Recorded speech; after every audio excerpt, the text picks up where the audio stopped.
Shalom, Om Swastiastu, Namo Buddhaya, salam kebajikan, salam sejahtera bagi kita semua. Assalamualaikum warahmatullahi wabarakatuh. Perkenalkan, saya atas nama Ulfa Dianti, mahasiswi dari STIM Lasharan Jaya Makassar dari kelas reguler B 2021.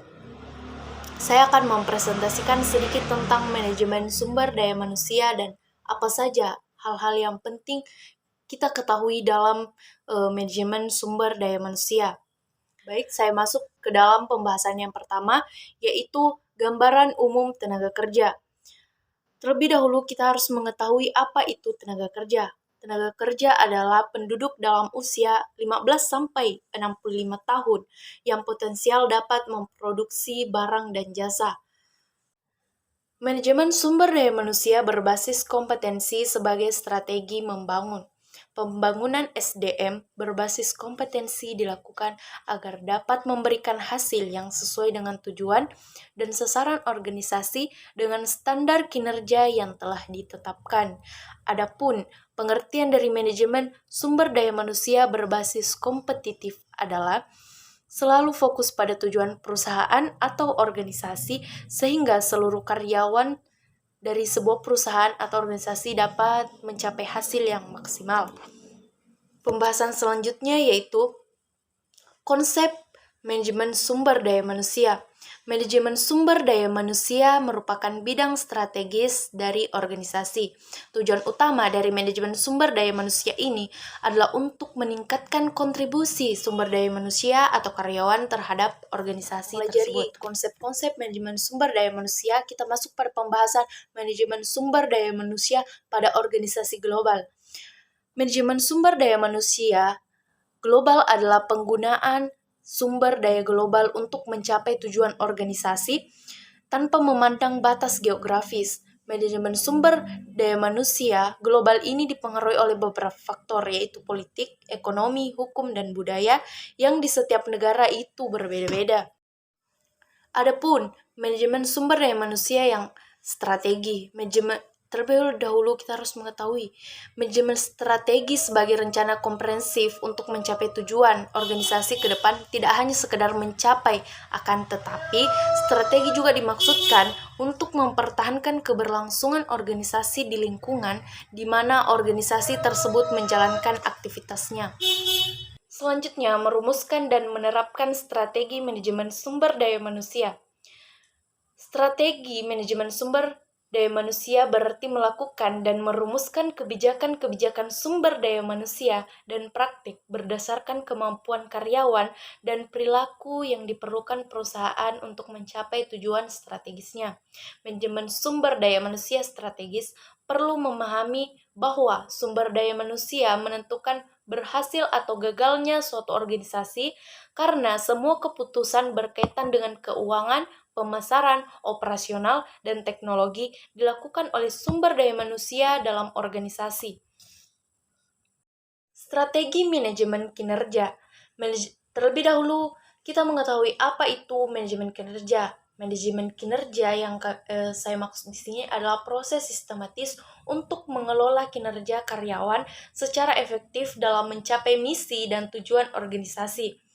Tujuannya adalah menciptakan lingkungan yang memungkinkan karyawan bekerja secara optimal untuk meningkatkan kualitas dan kuantitas hasil pekerjaan. Selanjutnya kita beralih pada pembahasan sistem informasi sumber daya manusia.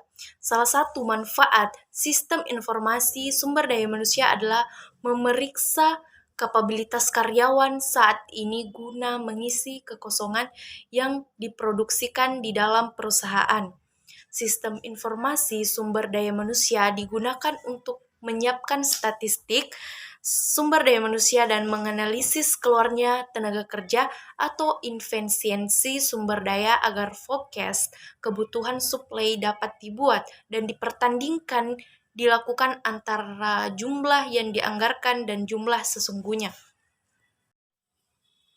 Selanjutnya kita beralih pada cara membuat strategi untuk manajemen budaya. Seperti yang kita ketahui, setiap organisasi itu memiliki budaya yang berbeda-beda.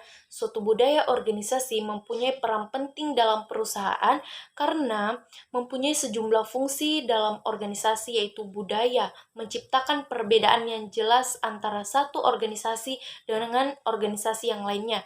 Budaya membawa satu rasa identitas bagi anggota perusahaan.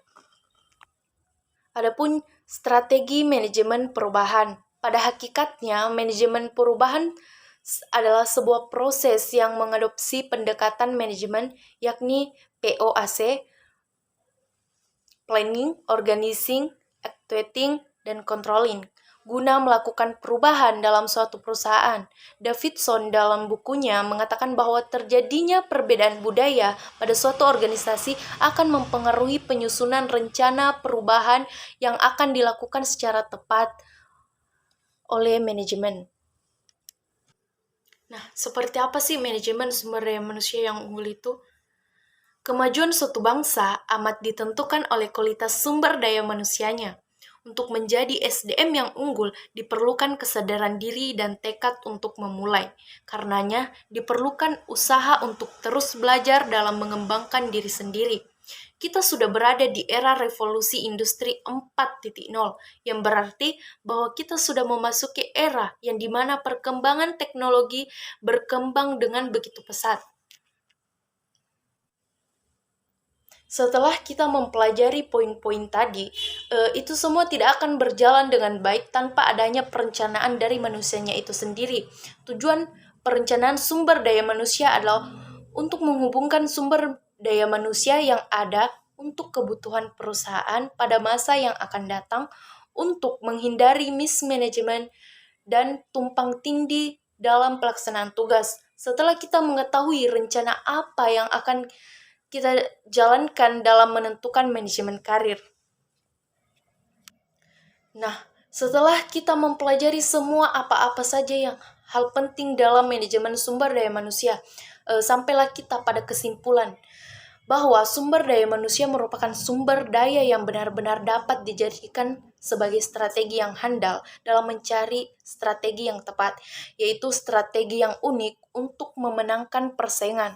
Untuk itu, pengelola SDM dalam sebuah perusahaan menjadi sangat penting sehingga harus mendapatkan prioritas utama. Jika perusahaan itu ingin maju dan menjadi pemenang dan dalam pentas bisnis, manajemen yang baik akan memudahkan terwujudnya tujuan perusahaan, karyawan, dan masyarakat. Peranan manajemen sumber daya manusia diakui sangat menentukan bagi terwujudnya tujuannya. Tetapi untuk mengatur unsur manusia ini sangat sulit dan rumit. Karena manusia mempunyai pikiran, perasaan, keinginan, status, dan sebagainya yang tidak bisa diatur sepenuhnya oleh organisasi seperti mesin, uang, atau material, tetapi harus diatur oleh teori-teori manajemen yang memfokuskan mengenai pengaturan peran manusia dalam mewujudkan tujuan yang optimal. Baik, sekian dari pemaparan materi manajemen sumber daya manusia. Semoga bermanfaat bagi teman-teman dan bisa menambah pengetahuan teman-teman. Dan mohon maaf apabila ada kesalahan dalam penyampaian materi tadi. Dan saya ucapkan banyak-banyak terima kasih kepada dosen manajemen sumber daya manusia, yaitu Ibu Dr. Andi Tenrisose, SSN, SE, MSI. Sekian dari saya. Shalom. Wassalamualaikum warahmatullahi wabarakatuh.